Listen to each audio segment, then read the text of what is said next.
안녕하세요, 여러분. 디체아로 라이프 코리아랑 회사나의 파운더 디체 부피바래. 디니마로 디체가 디라메 뜨닝구니니 맞은 바로 떡비 엑상의 라이팅마 마살리마 보노 바리발라 나이네 수안에 빠따비로 뼈뼈비로 마ဖြစ်ပါတယ်ရှင်. 다가 예산 문제ဖြစ်တဲ့အတွက်ကြောင့်မလို့ပါမေမပါဘူးတော့အာမမခံနိုင်ဘူးပေါ့နော်ဘယ်လိုမျိုးလဲဆိုတော့ဒီကိုရီးယားနိုင်ငံရဲ့ဖြစ်တည်နေတဲ့ဟာတွေကိုအခြေခံပြီးတော့ရည်ထားတာဖြစ်တဲ့အတွက်ကြောင့်မလို့တကယ်လို့ဒီဘေးကုန်းလေးပါလာမယ်ဆိုရင်ဘာတွေလုပ်မလဲဆိုတဲ့ဟာကို channel တူတူ ကျတို့ဒီအခုကိုရီးယားနိုင်ငံမှာဖြစ်နေတာနဲ့ပတ်သက်ပြီးတော့ရာကြည့်လိုက်တဲ့အခါမှာဘာထွက်လာလဲဆိုတော့ကျတို့ဒီပေါ့နော်일과 3의 균형ဆိုတဲ့ဟာလေးထွက်လာပါတယ်အဲ့ဒီရဲ့အဓိပ္ပာယ်ကို여러분은သိထားလားတော့မသိပေမဲ့တကယ်လို့ဒါလေးပါလာခဲ့မယ်ဆိုလို့ရှိရင်ဘယ်လို idea ရမလဲဆိုတဲ့ဟာကိုဒီ channel အတူတူကြည့်လိုက်ကြရအောင်ကဲဒီမှာပေါ့နော်일과 3의 균형ဆိုတဲ့ဟာလေးကို여러분တို့အကုန်လုံးသိထားမယ်လို့ထင်ပါတယ်ဒီပေါ့နော်လူတစ်ယောက်ကအလုံးနဲ့ကိုယ့်ရဲ့ဘဝရဲ့ balance ကိုဘယ်လိုမျှတအောင်တင်ကျင့်မလဲဆိုတဲ့ပုံစံမျိုးလေးနဲ့ပတ်သက်ပြီးတော့ပြောပြထားတာဖြစ်ပါတယ်အနေနဲ့ကဒါလေးဖြစ်မယ်ဆိုပြီးစဉ်းစားကြည့်ရအောင်ပေါ့နော်요즘 많은 사람들이 일과 삶의 균형 work-life balanceကိုပြောတာပေါ့နော်중요하게 생각하고 있습니다. လူတွေကများသောလူတွေကအခုနောက်ပိုင်းမှာကတော့ဒီအလုပ် balance နဲ့ပတ်သက်ပြီးတော့အရေးကြီးတယ်လို့စဉ်းစားနေကြပါတယ်တဲ့ 하지만 다음에 어떤 사람들은 성공을 위해서는 어느 정도의 희생은 필요한다고 말합니다. 다음에 디마스에는 negative sense လေးခြေလို့ဖြစ်သွားမှာပေါ့နော်တချို့သောလူတွေကတော့တဲ့ဒီကိစ္စနဲ့ပတ်သက်ပြီးတော့ပေါ့နော် 하지만 တချို့သောလူတွေကတော့ဒီ 성공을 위해서 အောင်မြင်ဖို့အတွက်ကတော့어떤 정도의 희생이 필요한다고 말합니다. 어떤 정도의 희생이 알지요? တခုခုကိုလိုချင်လို့ရှိရင်ဒီဘက်မှာအနစ်နာခံရတာမို့ကိုယ့်ရဲ့စွန့်လွတ်မှုကဘာတွေရှိမလဲဆိုတဲ့ဟာကိုပြောတဲ့သဘောလေးနေနဲ့ဖြစ်ပါတယ်ပေါ့နော် 오케이 ဒီလိုလေးခေါင်းစဉ်ကပေးထားမယ်ဆိုလို့ရှိရင် 의견 1နဲ့2ဆိုပြီးတော့ဒီ제로ထွက်လာနိုင်တယ်ပေါ့နော် ဒီမှာဆိုရင်제로 의견 2, 의견 2 နှစ်ခုထွက်လာမှာဖြစ်ပါတယ် 오케이. အဲ့ဆိုလို့ရှိရင်ကြည့်ရအောင်ပေါ့နော်. 일은 알라고를 열심히 해야 성공할 수 있다. 소리အဖွဲ့က တစ်ဖွဲ့ပေါ့နော်. 위상은 필요하다. 알라고အောင်မြင် 조사마 အောင်မြင်မယ်. 순호 은혜나감물이 로래. 소리 하자고. 나르고 하자로 3의 균형이 깨지면 결국 이의 효율도 떨어진다. ပြောမယ်ဆိုရင်ဘဝရဲ့ balance가 ကြီးမွားပျက်စီးတော့မယ်ဆိုလို့ရှိရင်နောက်ဆုံးမှာကတော့အလုပ်လုပ်တဲ့နှုန်းတွေကလည်းကျလာတယ်။သူကကျတော့သူ့ဘဝမှာပျော်ရွှင်မှုအဓိက work balanceကနေဖို့လိုတယ်ပေါ့နော် 균형이 더 중요하다. ဒီ work life balance ကတော့ပို့ပြီးတော့အရေးကြီးတယ်လို့ပြောတဲ့အဖွဲ့ကတစ်ဖွဲ့ဆိုပြီးတော့ခြေလို့နှစ်ခု꿰တော့မှာဖြစ်ပါတယ် 오케이. အဲ့ဆိုရင် channel တူတူထပ်ကြည့်လိုက်ကြရအောင်အဲ့ဒါလည်းဒီလိုမျိုးခေါင်းစဉ်ပေးထားလို့ရှိရင်ငါတို့က tip တွေအနေနဲ့ဘာကိုထုတ်ကြမလဲဘာကိုရေးရမလဲဆိုတဲ့ဟာမျိုးကိုအတူတူစဉ်းစားကြည့်မယ်နော်ဒီချေကတော့ tip လေးတွေအနေနဲ့ဒီလိုထုတ်ပေးထားပါတယ်ပေါ့နော်ပထမအဆင့် 단계 အနေနဲ့ပါသွားမယ်နေုံအကြောင်းအရာပါပါမလဲ tip အနေနဲ့ပါပါမလဲဆိုတဲ့ဟာကိုဒီချေကပြောပြတော့မှာဖြစ်ပါတယ် 오케이 အဲ့ဆိုလို့ရှိရင်ပထမဦးဆုံးချက်လို့ 서론 니단 အနေနဲ့ဘာရေးမလဲဆိုတော့ 주제 소개 သူခေါင်းစဉ်မှာပေးထားတဲ့ဟာကိုဒီခြေတို့ကပြန်ပြီးတော့ 소개 လုပ်ပေးရပါမယ်ပြီးလို့ရှိရင်တော့ 자신의 의견ကိုကိုယ်တိုင်ရဲ့အမြင်ကိုထည့်ရေးပေးရမှာဖြစ်တယ်ပေါ့ နံပါတ်1အနေနဲ့ကတော့ဘုံလုံးစာကို1စာကို2ဆိုပြီးတော့ဒီချိန်ကတော့နှစ်ပိုင်းခွဲထားပေးထားပါတယ်စာကို1မှာဆိုလို့ရှိရင်အကြောင်းပြချက်နံပါတ်1နဲ့ဒီ 규제 처 예시 ဖြစ်နိုင်ခြေရှိတဲ့ 예시 တစ်ခုထည့်ပေးမယ်ဒီမှာဆိုလို့ရှိရင်စာကို2မှာဆိုရင်လည်းအကြောင်းပြချက်2နဲ့ဒီကိစ္စကိုပို့ပြီးတော့ plus ထည့်ပေးနိုင်မယ်အကြောင်းအရာတစ်ခုကိုထည့်မယ်ပေါ့နော်နောက်ဆုံးနံပါတ်4အနေနဲ့ကျတော့ဘာသွားမလဲဆိုတော့ 반대 의견 သူကအရှိဒီကျတော့စောစောက 니단မှာပေးထားတယ် 하지만 ဆိုတဲ့ဟာလေးနဲ့ပေးထားတာဖြစ်တဲ့အတွက် 반대 의견ကိုထည့်ပေးရမယ်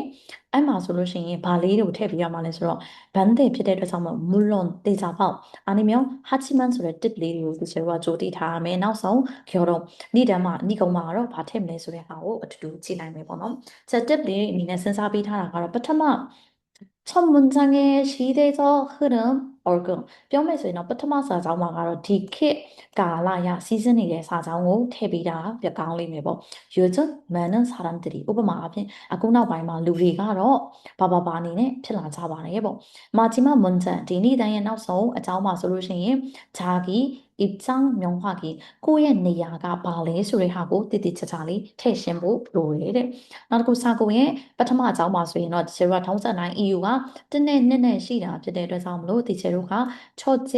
ဒရူကျဲဆိုပြီးတော့ခွဲရေးလို့ရမှာဖြစ်ပါတယ်ချက်ကျဲဒါမှမဟုတ်အဲ့လိုမသုံးချင်ဘူးဆိုရင်ရေရန်တော့ဒါမှမဟုတ်ရင်ဒီအောက်မှာဒရူကျဲဆိုရင်အဲ့လိုမသုံးချင်ဘူးဆိုရင်တုတ်ဟန်ဆိုပြီးသုံးရမယ့် pattern လေးတွေကတော့ကျွန်တော်54ကိုဖြည့်မဲ့လူတိုင်း writing ဖြည့်မဲ့လူတိုင်းအကုန်လုံးသိထားပြီးသားပေါ့နော်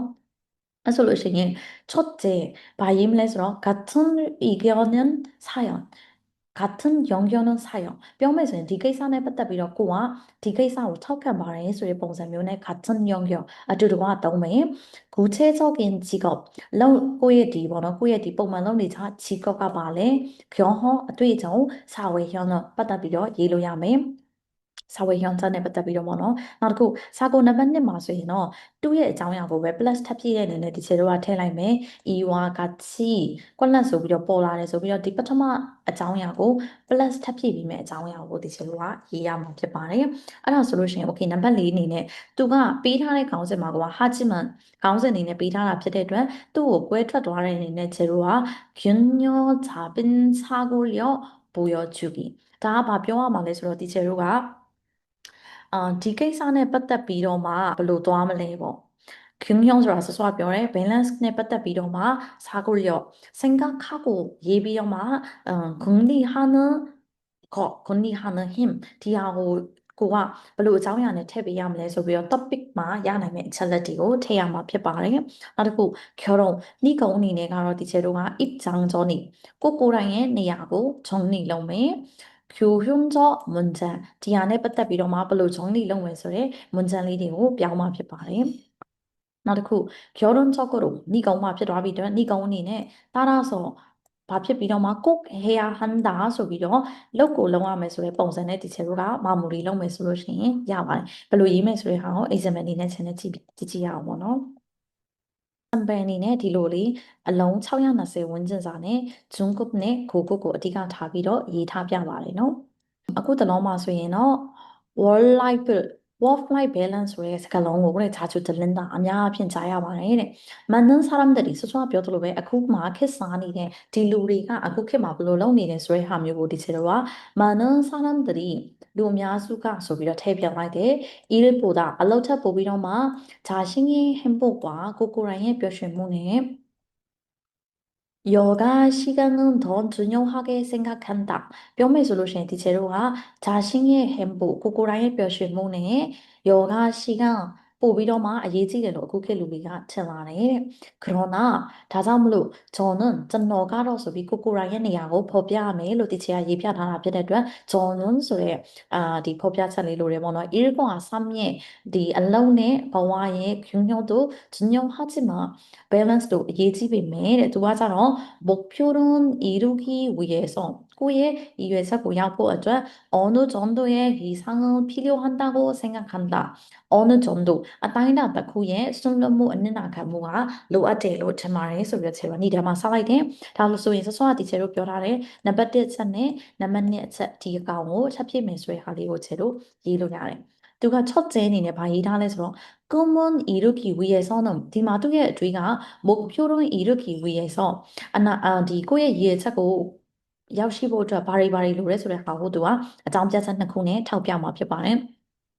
꿈은 이루기 위해서는အိမ်မက်တွေ ပေါ်လာဖို့အတွက်ကတော့ 집중과 노력이 필요한다. ဒီမှာဆိုရင် သူကနှစ်ခုထည့်ထားပြီးတယ် 집중의 노력. 예를 들어 ဒီကောင်ကို ထပ်ပြီးတော့ plus ထပ်ထည့်တဲ့အနေနဲ့ ဒီခြေတို့က 예를 들어 ဆိုပြီးတော့ သုံးထားတယ် 의사나 변호사가 되기 위해서 ဥပမာလေး ထောက်ပြလိုက်တာ 디 집중의 노력을 ဘယ်သူတွေလိုနေလဲဆိုတဲ့ဟာကို ဘယ်သူတွေကဘယ်လိုစူးစမ်းခဲ့လဲဆိုတဲ့ဟာကို သူက 의사 ဒါမှမဟုတ်ရင် 변호사가တဲ့ 오랜 시간 공부해야 되고 아침에 러야 말해 소리 또의 놀려 뼈다네 그 기간 동안 아리에 더즈마 여가 시간이 줄어드는 것이 당연한다 뼈매서 일티게 디로묘 조사니래 쟁더들마 들어줘 알라 쟁소라가 마시들라 내밤에소라 대장이네 이런 과정이 디로묘 조사야매 집중의 논력 나쿠시마다 이런 과정이 없으면 마시고 솔루션이 전문적인 실력은 상기 어렵다. 디ပညာရှင် professional တစ်ခုဖြစ်ဖို့အတွက် အခြေအနေက ခက်ခဲတော့ပါလိမ့်မယ် ဆိုပြီးတော့ သူက ဒီ work balance ကအရေးကြီးတယ်ဆိုပေမဲ့လည်းဘဝအတွက်စူးစမ်းရမယ်ဆိုတဲ့အကြောင်းအရာလေးကိုဥပမာ ပြပြီးတော့ရေးထားတာလေပေါ့ဒီမှာဆိုရင်သူရေးသားတာလေးဟာအရန်လာတယ်ပေါ့နော်ချေတို့ဘယ်လိုပြောမလဲဆိုရင်ပထမချက်အနေနဲ့သူက chip ကျွန်းနဲ့နိုလျော့လိုတယ်လို့ပြောထားတာ chip ကျွန်းနဲ့နိုလျော့ကဘယ်လိုနေရာမှာလိုအပ်လဲဆိုတဲ့ဟာကိုသူက example ပြပြီးတော့ရေးသွားပြီးတာဖြစ်ပါတယ်โอเคနောက်တစ်ခုဒူရီတဲ့ဒီကောင်ကို plus ထပ်လုပ်ပေးမယ်အကြောင်းအရာကိုထည့်ရတော့မှခွေးစားငန်အနီဆွလို့နဲ့နာခံမှုနဲ့ထုံးဟဲပတ်သက်ပြီးတော့모든 성취는 더 큰 만족을 준다. 뼈매수에 lak한야실라이데 성취가 뭔지 알지? 목적한 바른 일은 achievement 꾸꾸고 야실라이데 만족은 오히려 가운데로 표현하나 보노. 디 꾸꾸 야시보 디 손로 얻는 나가나야래 하가 가운데 보. 힘드시기는 견디 후 빈만의 지니고 땅칸 비에 나와이마 디마스에 두와 result ပြောတော့မှာဖြစ်ပါတယ် 얻은 결과는 자기 발전으로 이어지고 뒤로 어필만 강하게 하가 코보아의 developing ဖြစ်သွားပြီးတော့ 나중에는 더 나은 삶을 살 수 있는 기반이 된다. ပြောမယ်ဆိုလို့ရှိရင် 손로는 아까미 조사လိုက်မယ်ဆိုရင် နောက်မှာကိုကပိုကောင်းတဲ့ဘဝကိုနေနိုင်တယ်ဆိုတဲ့ဟာနဲ့တူမယ်ပေါ့ 오케이 제로နောက်ဆုံး이ကုန်းလေးကိုထည့်မယ်ဆိုလို့ရှိရင် 물론 대자보 일에만 집중하며 건강이나 인간관계가 로마에 아용 사이라이맨 솔루션이 짜만이 다마모인 디 소셜 번호 커뮤니케이션에 받다 비로마 나쁘지 수 있다. 마가우나 묘로 신나이 말해. 다비메 중요한 것은 예지의 야가로 균형이 디 번호 뼈매선 디 제로의 라이프 밸런스가 아니라 라이프 밸런스가 마호베네 우선순위라고 생각한다. 라이프 밸런스고 생각하면 마호베네 배하고 이엔 도와야말래 이엔 우사비가 말해 소비로 예지래. 인생의 시기마다 집중해야 할 일이 다르기 때문에 뼈매수의 버와의 체인이고 라이프로 버와의 체인만 오면서 제로 나세 마소의 유사야만 이야기가 말해 나상가 마소 집중하면 하리가 꿰변에 되자므로래 전문대는 얘네 체인마가로 일에 집중하고 알롱마 아용 살비로 나중에 나우바이마가로 3의 여유를 찾는 것도 좋은 방법입니다. 예롱마 조사매 지게가마 따당따당님에서 책갈래 예지게로 표타바네. 결론적으로 네 공야지면서인 3의 균형은 버와의 라이프 밸런스가 예지대로 표비매 성공을 위해 필요한 이상은 아우면무 어쩌 안나카무리고 လောက်ရမယ်ပေါ့နော်